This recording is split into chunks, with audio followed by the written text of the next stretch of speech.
Friends, आज हम बात कर रहे हैं स्टेट बैंक ऑफ इंडिया की और साथ में हम बात करेंगे डीएचएफएल की, क्योंकि डीएचएफएल के अंदर स्टेट बैंक ऑफ इंडिया के बहुत सारे पैसे डूबे हुए हैं और डीएचएफएल एनसीएलटी के तहत वहाँ नीलामी की प्रक्रिया चल रही है। रिलेटिंग एक बहुत बड़ी अपडेट निकल कर आई है जिसको आपके साथ हम डिस्कस करेंगे और जानने की कोशिश करेंगे कि कितना जल्दी एसबीआई को उसका डूबा हुआ एनपीए वापस रिकवर हो सकता है।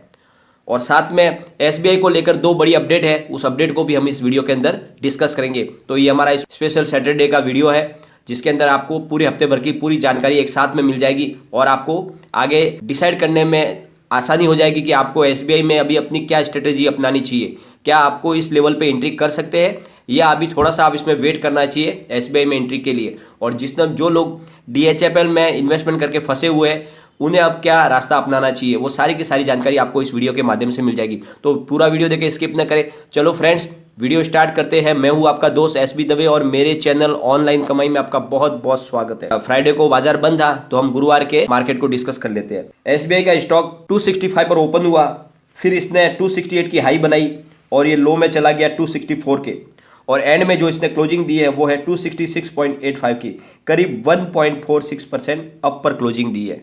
और फ्रेंड्स, फिलहाल एसबीआई के अंदर ठहराव आया हुआ है, इसमें अभी फिलहाल बहुत बड़ी तेजी देखने को नहीं मिलेगी आपको, न इसमें बड़ी गिरावट देखने को मिलेगी। फिलहाल जो स्टॉक है एक ही जगह पे आपको ट्रेड करता हुआ दिखाई देगा, क्योंकि पिछले दिनों इसमें काफ़ी बड़ी तेजी देखी जा चुकी है, इन्वेस्टर को बहुत अच्छा प्रॉफिट मिल चुका है, इसलिए अब इसमें बड़ी तेजी की संभावना कम है। ये फिलहाल अभी एक ही रेंज में ट्रेड करेगा स्टॉक काफ़ी समय। और इसको आपको अच्छे से समझने के लिए इसके पिवट लेवल पे चलते हैं। अगर इस लेवल से गिरावट होती है आज के समय से तो इसका जो पहला सपोर्ट है वो है 264 का, जो ऑलरेडी गुरुवार को भी लो आ चुका था। तो ये 264 तक जाएगा यहाँ से और इसके बाद भी अगर और थोड़ा नीचे जाएगा तो सेकंड सपोर्ट है 262 का और उससे भी नीचे इसमें गिरावट होती है तो ये जाएगा 260 तक। तो ये नीचे से नीचे में गिरावट में 260 तक जा सकता है।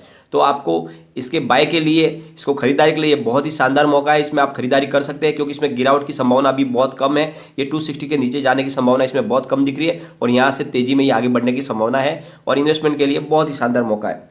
अगर अब यहाँ से इसके टारगेट देखते ऊपर के तो ये पहला जो टारगेट निकल के आ रहा है वो है 268 का, उसको अगर ब्रेक करेगा तो जाएगा फिर 270 पर और 270 को भी अगर इसने टच कर लिया तो फिर स्टॉक जाएगा 273 तक, यानी 273 तक ये तेजी में जा सकता है। तो फिलहाल जो इसकी रेंज बन रही है वो फ्रेंड्स 260 से लेकर 273 के बीच की रेंज है और इसी में काफ़ी समय तक ये स्टॉक आपको ट्रेड करता हुआ दिखाई देगा। तो आपको ये इन्वेस्टमेंट के लिए सबसे बेस्ट मौका है। अगर आपने इन्वेस्टमेंट एसबीआई में नहीं किया है तो आप कर सकते हैं।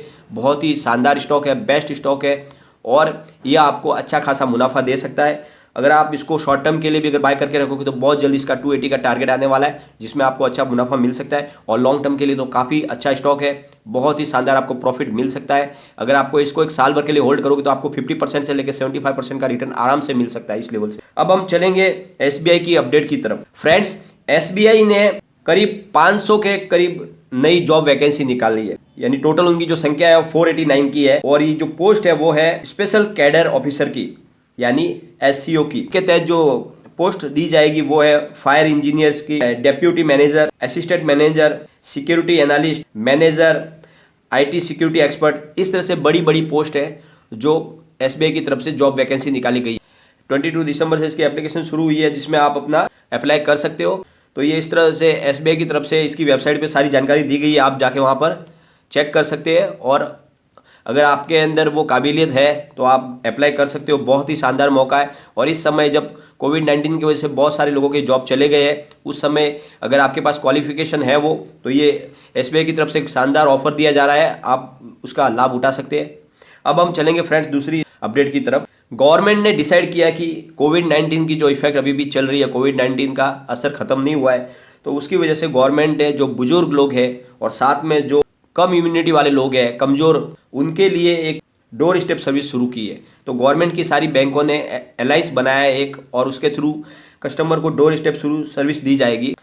इसके लिए PSB alliance door step banking service शुरू की गई है जिसमें एसबीआई है, पीएनबी है, यूनियन बैंक ऑफ इंडिया है, बैंक ऑफ बड़ौदा है, बैंक ऑफ इंडिया है, Canara bank, Indian bank, UCO bank, bank of Maharashtra और इस तरह से जितनी गवर्नमेंट की बैंक है उन सब ने मिलकर एक अलायंस के थ्रू ये सर्विस शुरू की है जिसमें कस्टमर को घर बैठे ही सारी बैंकिंग सेवा का लाभ मिल जाएगा। आपको बैंक से घर पे प्राप्त करनी है, जैसे term deposit advice, account statement, TDS and form 16 certificate, gift card, DD पे ऑर्डर, ऐसी कोई भी सुविधा आपको आपके घर पे मिल जाएगी बैंक। तो साथ में आप मिनिमम 1000 से लेकर 10,000 तक का कैश विड्रॉ भी कर सकते हैं और कैश जमा भी कर सकते हैं। इसके लिए भी आपको डोर स्टेप बंदा आएगा, तो इस तरह से आपको बैंक में जाने की जरूरत नहीं पड़ेगी। ये सारी की सारी सुविधाएं आपको घर बैठे मिलेगी।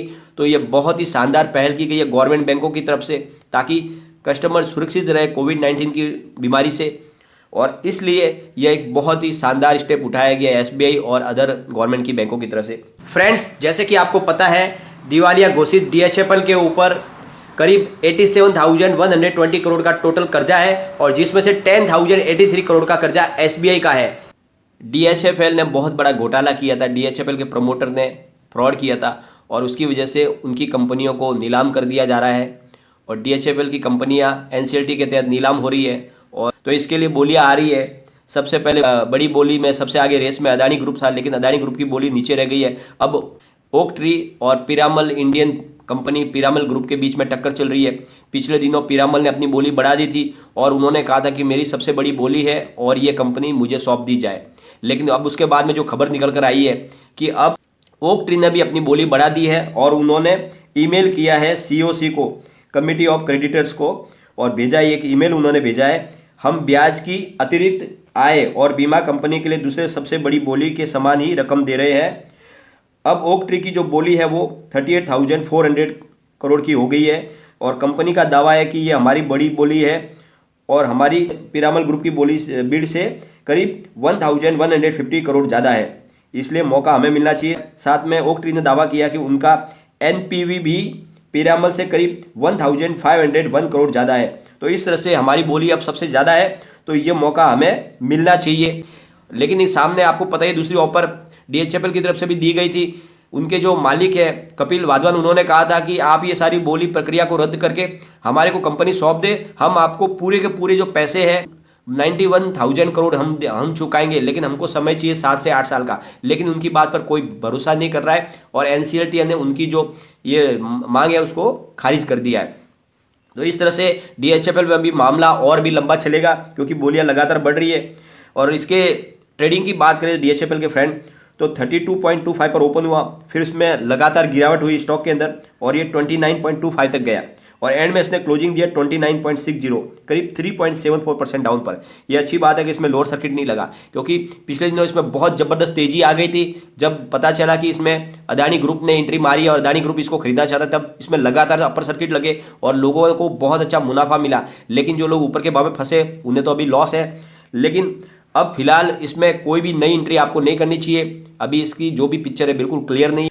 और फ्रेंड्स, कोई भी इन्वेस्टमेंट करने से पहले अपने फाइनेंशियल एडवाइजर से एक बार एडवाइस ले ले या अपना खुद का रिसर्च करें, क्योंकि मैंने वीडियो आपके एजुकेशनल पर्पज के लिए ही बनाया। वीडियो पसंद आए तो लाइक शेयर जरूर कीजिए और चैनल को सब्सक्राइब कर दीजिए। Thank you friend.